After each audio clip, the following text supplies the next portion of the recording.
Nous nous inquiétons souvent de l'avenir, mais nous finissons par ne pas réaliser que c'est dans le présent, dans les petits gestes de la vie quotidienne, que nous plantons les graines de notre vieillesse. Je sais que personne n'aime penser à la possibilité d'être confronté à des limitations physiques, à des problèmes de santé ou à la solitude. Mais la vérité est que le temps passe pour tout le monde et que la façon dont nous vivons aujourd'hui peut faire une énorme différence pour notre qualité de vie à l'avenir. C'est pourquoi, avec un cœur ouvert et un désir sincère de partager quelque chose qui a rendu ma vie meilleure, je veux vous dire les 10 choses que je fais chaque jour pour que ma vieillesse soit plus légère, avec moins de souffrance et plus de moments de joie. Ces pratiques ne sont pas des secrets miraculeux, mais des gestes simples, presque invisibles, qui, additionnés au fil des ans, peuvent changer l'histoire de notre vie. Si vous voulez découvrir comment transformer votre présent en un avenir plus épanouissant, rejoignez-moi dans cette conversation, car ce que je vais partager est fait d'affection et d'expérience. Tout ce que j'aurais aimé que l'on me dise quand j'étais plus jeune. La première habitude que je m'efforce de cultiver chaque jour est de maintenir mon corps en mouvement. Cela peut paraître évident, mais la vérité est qu'avec les années, la tentation de rester assis ou allongé plus longtemps ne fait qu'augmenter. Et je sais que cela se produit lentement, presque sans que l'on s'en rende compte. Une petite douleur par-ci, une petite douleur par-là, et avant même de s'en rendre compte, on a cessé de faire les choses les plus simples, comme faire une petite promenade ou monter les escaliers. C'est pourquoi, pour moi, il est essentiel de réserver du temps chaque jour pour bouger, qu'il s'agisse d'une promenade à l'air frais, d'un étirement en début de journée ou même d'exercices de respiration. L'important n'est pas l'intensité, mais la constance. Bouger son corps, c'est lui rappeler qu'il est encore vivant, qu'il est encore fort et, surtout, c'est une façon d'honorer cette précieuse machine qui nous porte tout au long de la vie.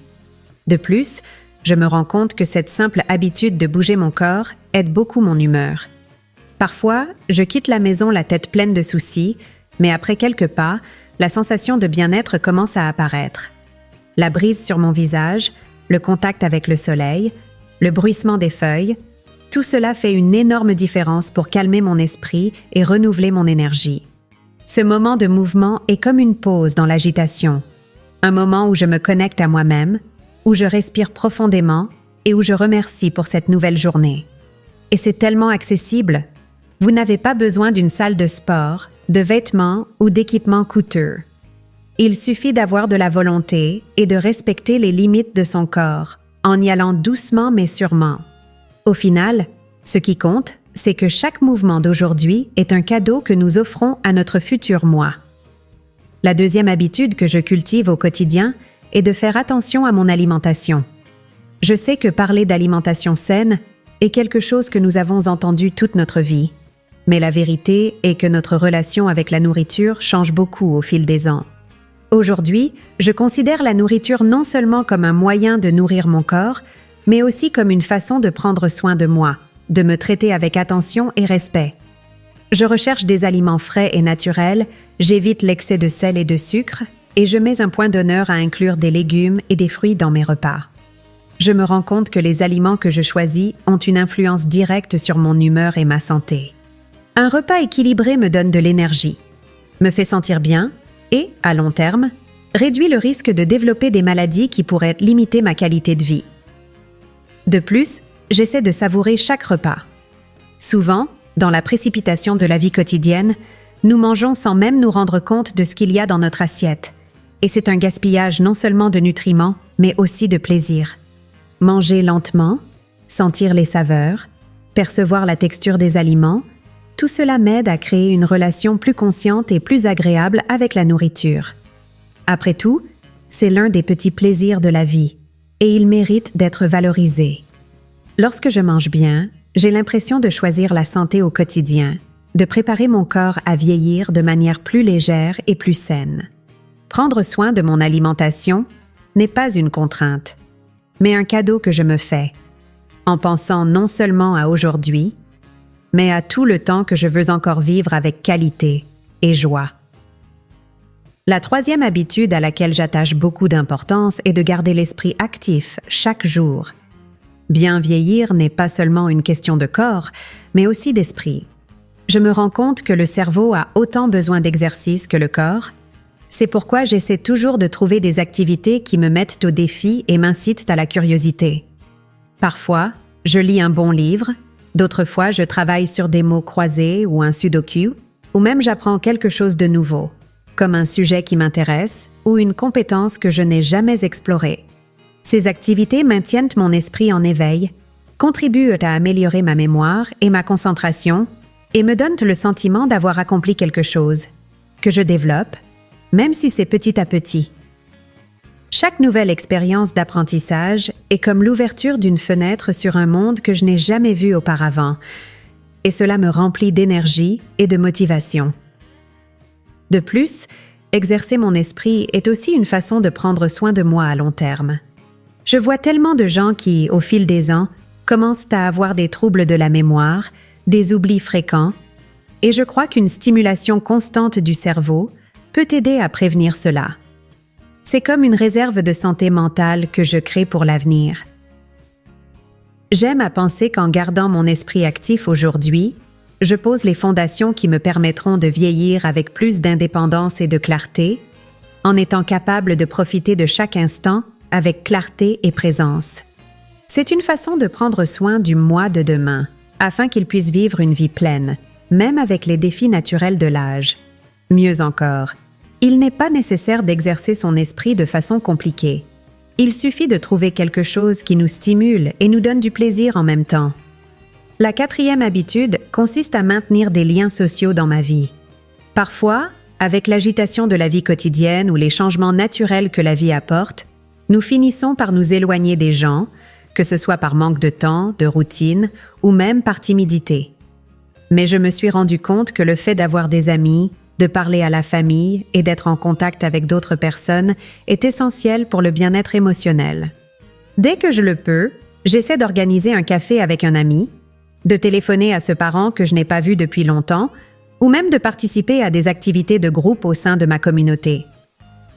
Ces moments d'échange m'apportent de la joie, de la légèreté, et me rappellent à quel point nous sommes tous liés, combien nous pouvons apprendre les uns des autres, et combien il est important d'avoir quelqu'un avec qui partager les joies et les défis.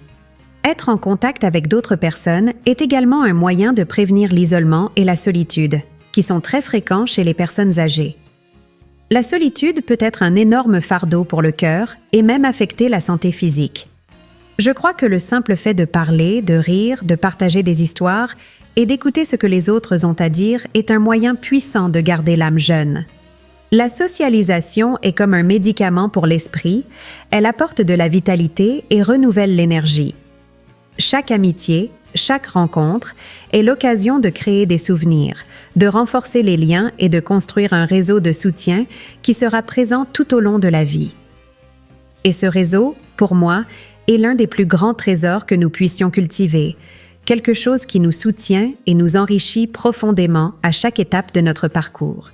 La 5e habitude que je m'efforce de mettre en pratique chaque jour est la gratitude. C'est peut-être l'une des plus transformatrices. Au fil du temps, je me suis rendu compte que le fait d'envisager la vie avec gratitude change complètement la façon dont nous voyons le monde et même la façon dont nous relevons les défis. Quelle que soit la simplicité de ma journée, j'essaie toujours de trouver au moins une raison d'être reconnaissante, même s'il s'agit d'une petite chose, comme le soleil qui est apparu après une journée de pluie ou le café chaud qui me réconforte le matin. Cette pratique quotidienne de remerciement m'aide à garder le cœur léger et l'esprit calme. Au lieu de me concentrer sur ce qui manque ou sur ce qui ne s'est pas passé comme prévu, j'essaie d'apprécier ce que j'ai déjà, ce qui est à ma portée, et cela fait une énorme différence dans ma façon d'affronter les difficultés. Pour moi, la gratitude est comme un exercice quotidien qui m'aide à trouver la beauté dans les petites choses. Et il ne s'agit pas seulement de dire « merci » automatiquement, mais de ressentir cette chaleur dans la poitrine, cette paix qui vient du fait de savoir que, malgré tout, la vie est encore pleine de bons moments. Lorsque je cultive la gratitude, je sens que je me prépare à vieillir avec plus de sérénité, moins d'amertume. C'est une façon de se rappeler que, quoi que la vie nous apporte, il y a toujours une raison d'être reconnaissant. Et cette attitude positive, cette légèreté, me donne la force d'affronter les jours difficiles. La gratitude est comme une ancre qui me maintient stable, même dans les tempêtes, et me fait voir la vie avec plus d'optimisme et d'espoir. La 6e habitude est de prendre soin de mon sommeil, et pour cela, j'ai créé une routine que je respecte avec affection. Bien dormir n'est pas un luxe, c'est une nécessité, surtout avec l'âge. Je me suis rendu compte qu'une bonne nuit de sommeil a un impact direct sur mon état d'esprit, mon humeur et même ma capacité à gérer le stress. C'est pourquoi j'essaie de me coucher tous les jours à la même heure et d'éviter de m'exposer aux écrans de téléphone portable ou de télévision juste avant de me coucher. J'ai un petit rituel qui consiste à ralentir mes activités et à essayer de me détendre, en lisant un peu ou en méditant brièvement. Prendre soin de mon sommeil m'aide à me réveiller frais et dispo, avec plus d'énergie pour affronter la journée, et je sens que mon corps et mon esprit sont reconnaissants de cette pause bien nécessaire. Maintenir une routine de sommeil saine est aussi une façon de respecter les limites de mon corps. Avec le temps, on se rend compte qu'il ne sert à rien d'essayer de tromper la fatigue. C'est toujours elle qui finit par payer l'addition. Bien dormir est un cadeau que je m'offre, car je sais que le repos est essentiel pour ma santé physique et mentale. Lorsque je me repose correctement, je sens que ma mémoire fonctionne mieux, que mon corps réagit plus rapidement et même que ma peau est plus saine. C'est un investissement dans mon bien-être, et j'en prends soin consciemment, sachant que chaque bonne nuit de sommeil est un pas de plus vers une vie plus légère et plus équilibrée. Cette habitude, pourtant si simple, est l'un des fondements de ma santé, de ma bonne humeur et de ma volonté de profiter pleinement de chaque nouvelle journée. La 7e habitude que je considère comme essentielle consiste à cultiver des hobbies et des intérêts propres, ce qui me permet de me plonger dans des activités qui m'apportent réellement du plaisir et de la satisfaction. Au fil des années, il est facile de mettre ces petites passions de côté, surtout lorsque des responsabilités et des engagements plus urgents se présentent. Mais je me suis rendu compte que prendre le temps de faire quelque chose que j'aime, que ce soit de la peinture, de la broderie, du jardinage ou même de la cuisine, c'est comme nourrir mon âme. Ces moments me sont réservés, ils me permettent d'exprimer ma créativité et d'oublier les soucis de la vie quotidienne. C'est une façon de se rappeler que la vie n'est pas faite que d'obligations, mais aussi de moments qui réchauffent le cœur et apportent une joie qui n'appartient qu'à moi. Avoir un hobby, c'est aussi cultiver un sentiment d'accomplissement. Lorsque je me consacre à quelque chose qui me plaît, j'ai l'impression de grandir, d'apprendre, même si c'est de manière simple. Ce sentiment de progrès est important, car il me rappelle qu'il n'est jamais trop tard pour découvrir de nouveaux centres d'intérêt ou pour approfondir ceux que nous avons déjà. Chaque projet que je mène à bien, chaque petite réalisation dans le cadre de mon hobby m'apporte un sentiment d'utilité et de satisfaction. Et ce plaisir authentique est très bon pour l'esprit, car c'est comme une fontaine de jouvence qui vient de l'intérieur et qui me permet de rester motivé et enthousiaste face à la vie. Pour moi, vieillir ne signifie pas arrêter d'apprendre ou de créer, mais plutôt trouver de nouvelles façons d'explorer ce qui me rend heureux. La 8e habitude que je cultive au quotidien est une gestion active du stress. Nous savons tous que la vie a ses moments de pression et d'inquiétude et que nous ne pouvons pas toujours éviter les problèmes qui surgissent. Mais j'ai appris que nous pouvons choisir la manière dont nous y réagissons. L'une des pratiques que j'ai adoptées est la méditation, même pendant quelques minutes au début de la journée, où je me concentre sur ma respiration et essaie de calmer mon esprit. Ce simple fait de s'arrêter et de respirer, de se centrer, m'aide à affronter la journée avec plus de sérénité. Dans les moments de tension, j'essaie aussi de faire des pauses, de me promener ou simplement de regarder la nature qui m'entoure. Ce sont de petites actions qui m'aident à soulager le poids du stress et me permettent de voir les situations avec plus de clarté. J'ai également appris l'importance de respecter mes limites. Lorsque je suis confrontée à quelque chose qui me dépasse, j'essaie d'être honnête avec moi-même et, si nécessaire, de prendre du recul, de réévaluer ce que je ressens et de chercher des solutions qui ne sollicitent pas autant mon énergie émotionnelle. Cette pratique de gestion du stress ne préserve pas seulement ma santé mentale, mais me protège aussi physiquement, car le stress accumulé peut avoir des effets très négatifs sur le corps. Je me rends compte qu'en gérant le stress de manière active et consciente, je renforce ma résilience et développe une plus grande capacité à faire face aux hauts et aux bas de la vie. C'est une habitude qui demande de la pratique, mais au fil du temps, elle m'a apporté une paix qui n'a pas de prix et m'aide à vivre avec plus d'équilibre et de légèreté. La 9e habitude que j'ai adoptée et que je considère comme indispensable est de surveiller régulièrement ma santé. Avec le temps, j'ai appris qu'il vaut toujours mieux prévenir que guérir et que bien connaître son corps est une forme de respect et d'attention à l'égard de soi-même. C'est pourquoi je m'astreins à faire des examens de routine, à me rendre chez le médecin pour les contrôles annuels et à ne pas négliger les signes que mon corps peut me donner.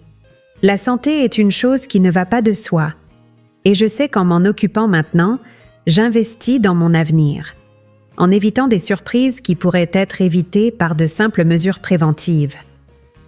Cette pratique me procure une grande tranquillité d'esprit, car j'ai le sentiment de faire tout ce qui est en mon pouvoir pour assurer le bon fonctionnement de mon corps, ce qui me permet de mener une vie active et indépendante. Ce suivi régulier ne concerne pas seulement l'aspect physique. J'essaie également de prendre soin de ma santé mentale et émotionnelle.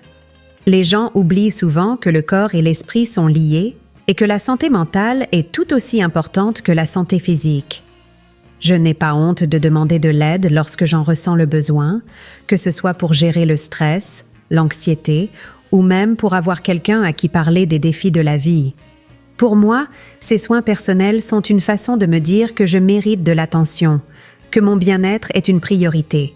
Lorsque je prends soin de ma santé sous tous ses aspects, j'ai l'impression de construire une base solide pour vieillir dans la dignité et la vitalité, avec la certitude que je fais de mon mieux pour moi-même. La 10e et dernière habitude que je cultive est la recherche d'un but quotidien. Quelle que soit l'étape de notre vie, nous avons tous besoin de sentir que nous faisons partie de quelque chose de plus grand, que notre existence a un sens. Pour moi, cela peut prendre différentes formes, selon les jours. Parfois, mon but est d'aider quelqu'un, d'offrir un mot amical ou de contribuer de manière positive à la vie de quelqu'un d'autre.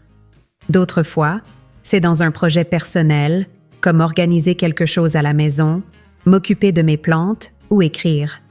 Ce qui compte, c'est que je trouve chaque jour une raison de me lever et de sentir que cette journée est spéciale, qu'elle a quelque chose à offrir. Cette recherche d'un but me donne de l'énergie et de l'enthousiasme pour la vie, me fait me sentir utile et connectée au monde qui m'entoure. Le fait d'avoir un but quotidien m'aide également à garder l'esprit jeune et l'esprit actif. Lorsque j'entreprends d'accomplir quelque chose, même s'il s'agit d'une simple tâche, je sens que je grandis et que ma vie est en mouvement constant.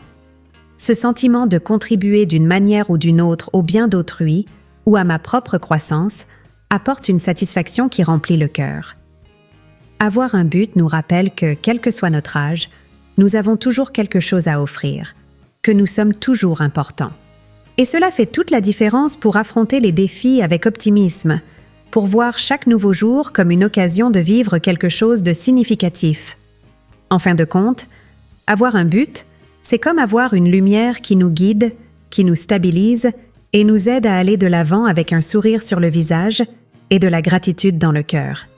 Voici les 10 pratiques que je fais chaque jour, de petits gestes qui, au fil du temps, jettent les bases d'une vie plus épanouie, plus indépendante et plus heureuse. Il ne s'agit pas de grands secrets ou de formules magiques, mais de choix simples qui, jour après jour, transforment ma façon d'aborder le vieillissement. Bien sûr, la vie n'est pas toujours facile.